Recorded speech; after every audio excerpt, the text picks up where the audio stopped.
Lewis, I need to discuss something extremely important with you. Are you free to talk? Yes, I just got home.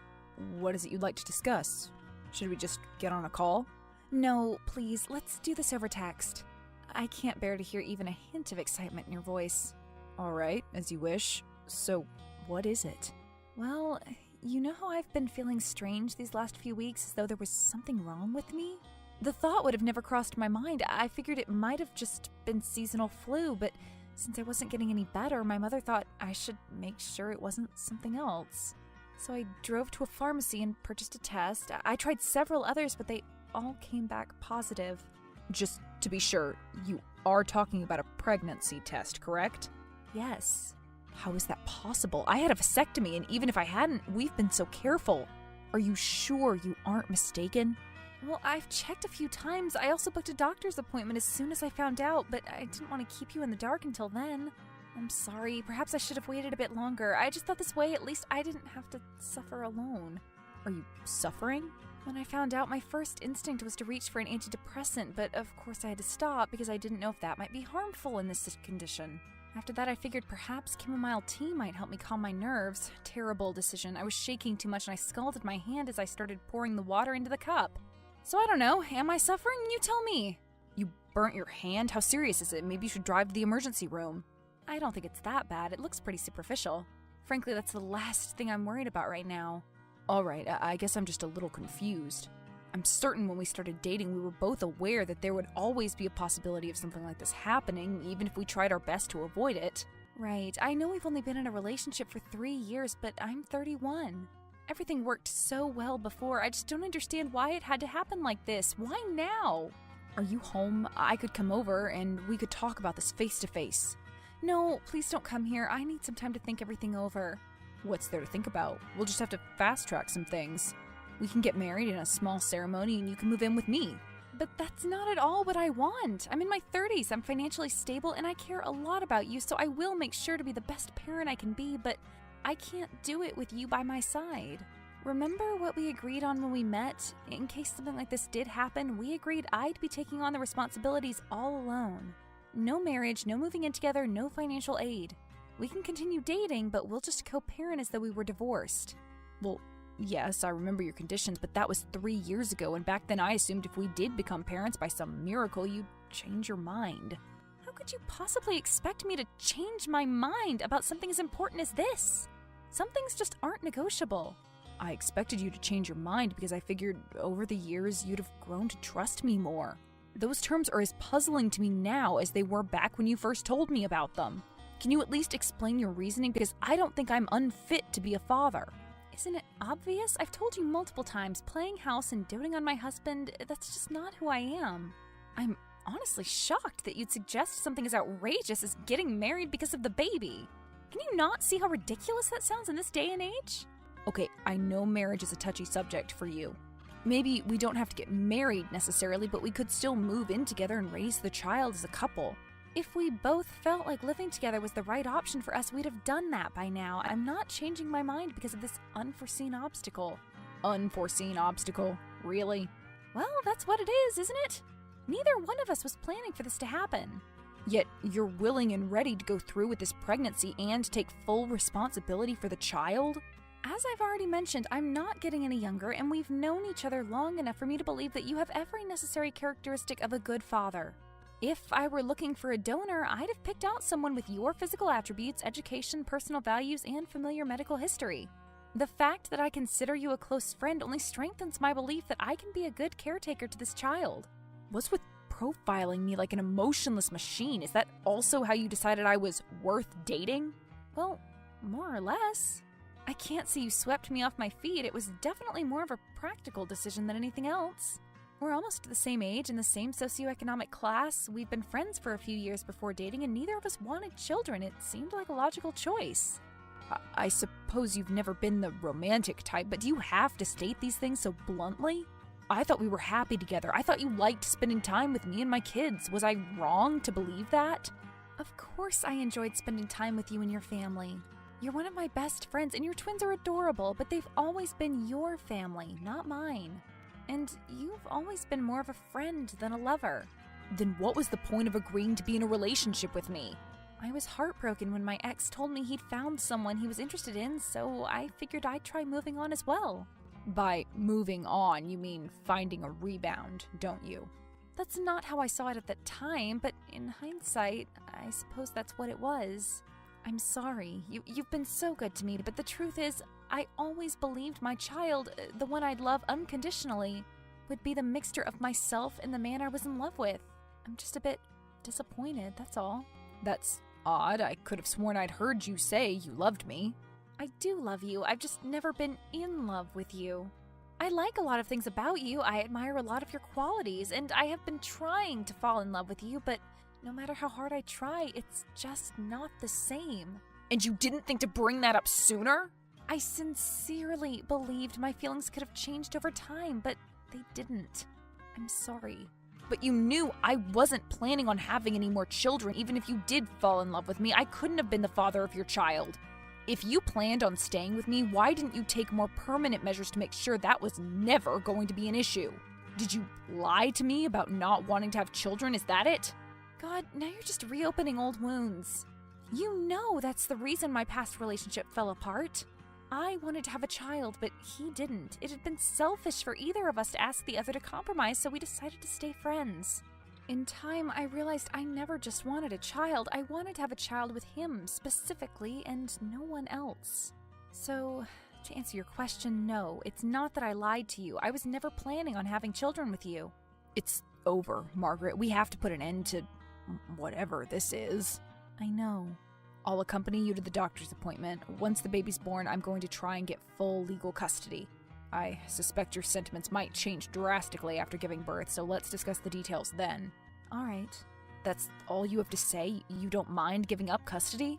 Well, I think you're being unfair to me. Even if I have little to no maternal instincts, I'd have still loved and appreciated this child as I love and appreciate you and your ex-wife's kids. As their legal guardian, I'd have done all I could to make sure I raised them well. Still, if I said I'm as emotionally attached to them as I'd be if their father was my ex, I'd be lying. When's your appointment? It's in 2 days. Send me the address and I'll see you there. Aren't you going to get mad at me for wasting your time? I can't possibly consider the time we spent together wasted. You've been a wonderful girlfriend and a great role model for my children. Well, up until this point at least. I really did love you. I just wish I'd known a bit sooner that you didn't feel the same way. That's not true. I told you I do love you as a close friend. That's why I was prepared for the possibility of us spending at least a decade or two together.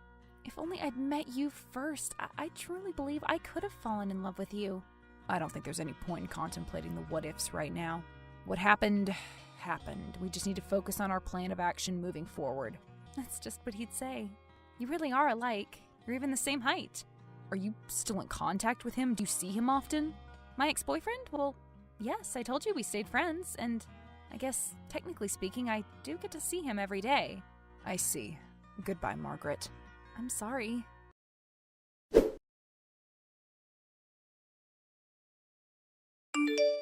Margaret, what's going on? Did you really break up with Lewis? He's the one who initiated it, but yes, we broke up. He said he'd take the baby away, and I agreed. Did he break up with you when he learned about the baby? You could say that. Did he suspect you of cheating on him? What? How could you even ask something like that to your daughter? Even Lewis had good enough manners to refrain from throwing such outrageous accusations around. Well, he decided to get a vasectomy after his twins were born, right? If he offered to break up after learning about your pregnancy, he must have had a reason to believe the baby wasn't his. I did tell him about my ex-boyfriend, but he couldn't have possibly misunderstood me, right? He seemed a little standoffish at the end, but that could have been because of all the things I'd said before. Besides, he knows I've been on birth control for years. Sorry, you did what? You told him about your ex? Do you really not care about your child's future? A child needs both their mother and their father. They need a stable household to grow up well-adjusted. I know there are cases where that's not possible, but there was no reason for the two of you to not make things work. And instead, what are you doing, talking about your ex and giving away your flesh and blood like it's nothing? We had our reasons. How can a 31-year-old woman be so irresponsible and immature? Your father and I will drive over to your apartment and we can have a long chat about all this. Excuse me? Why are you interfering in my life? I'm an adult. I know what's best for me. Have you ever stopped to consider whether doing what's best for you was hurting those around you? You finally found a loving, caring partner who is ready to marry you, and you drove him away. That's enough. What I choose to do with my life is my business and nobody else's. Give me a day to think everything over. I'll unblock your number tomorrow.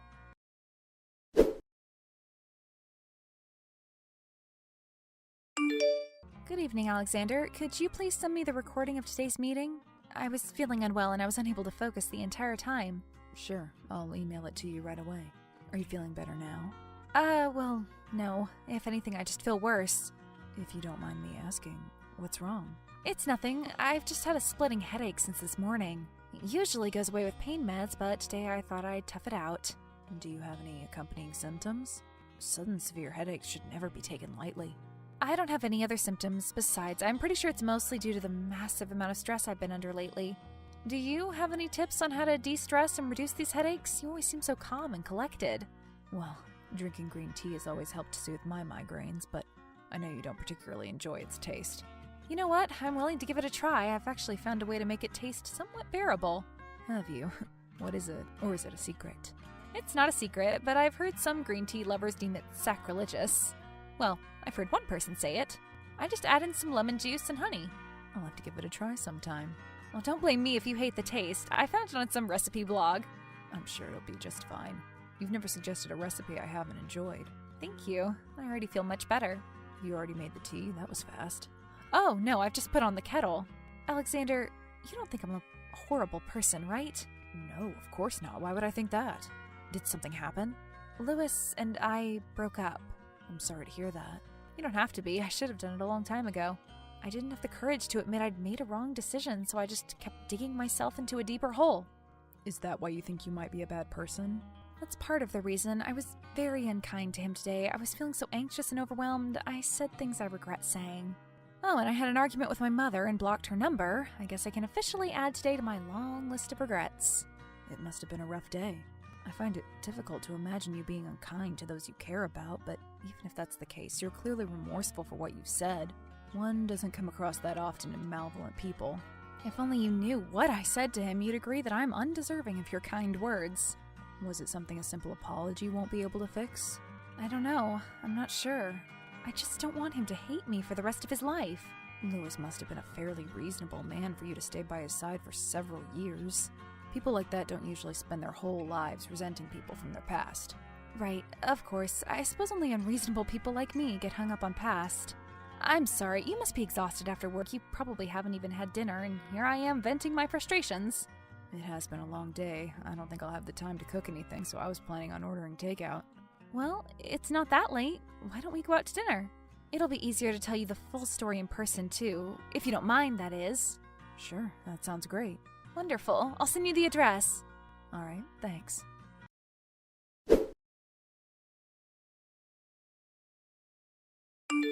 Lewis, are you awake? I just wanted to apologize for what I said earlier. I wasn't in the right state of mind. I also wanted to say that I'm sorry about not being upfront with you about my feelings. I thought I was protecting the prospects of our friendship morphing into genuine love by not mentioning my past. But clearly that wasn't the case. I was being selfish. I was selfish back then, and I am selfish now. Anyway, I'm not trying to justify my actions. Are you asleep, or are you ignoring me? You're probably asleep. I'll see you at the hospital.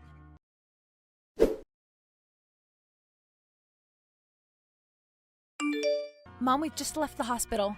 What did the doctor say? You've been there for over 12 hours. Is everything all right? Well, I had to leave to get an MRI scan and a couple of other tests, but the important thing is, it was a false positive.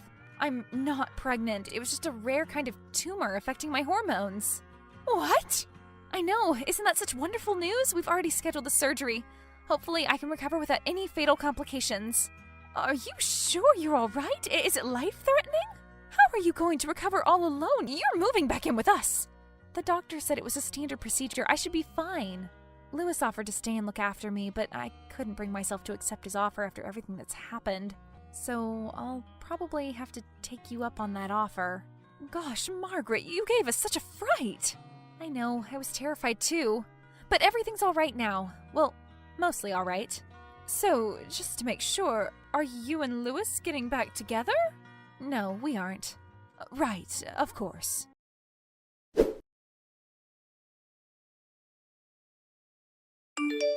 So you're certain you don't need any help with post-surgery care?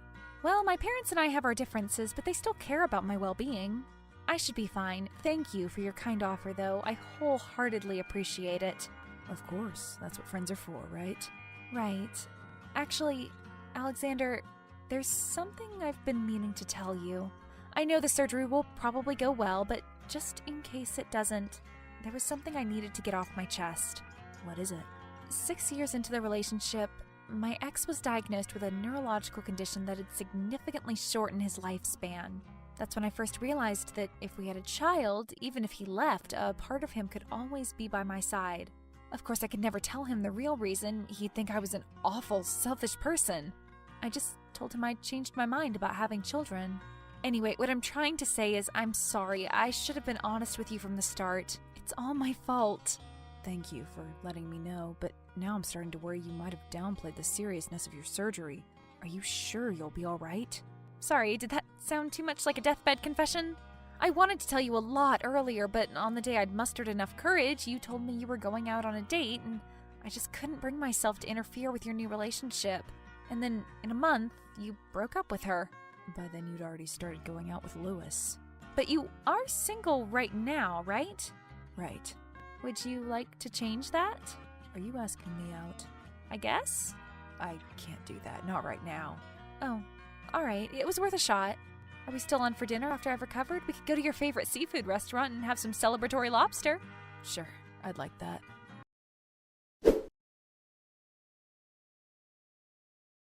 Fortunately, the surgery went well, and I managed to recover without any complications. Alexander and I have continued being friends. He visited me a few times to bring me some snacks and catch me up on work.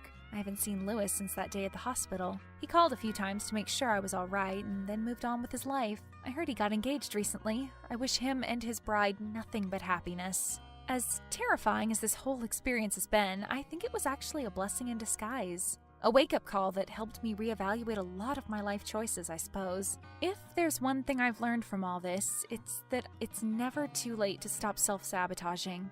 We don't have to keep stubbornly pushing forward with bad decisions. We can just take a moment to stop and retrace our course. I'm just glad I got a chance to change before it was too late.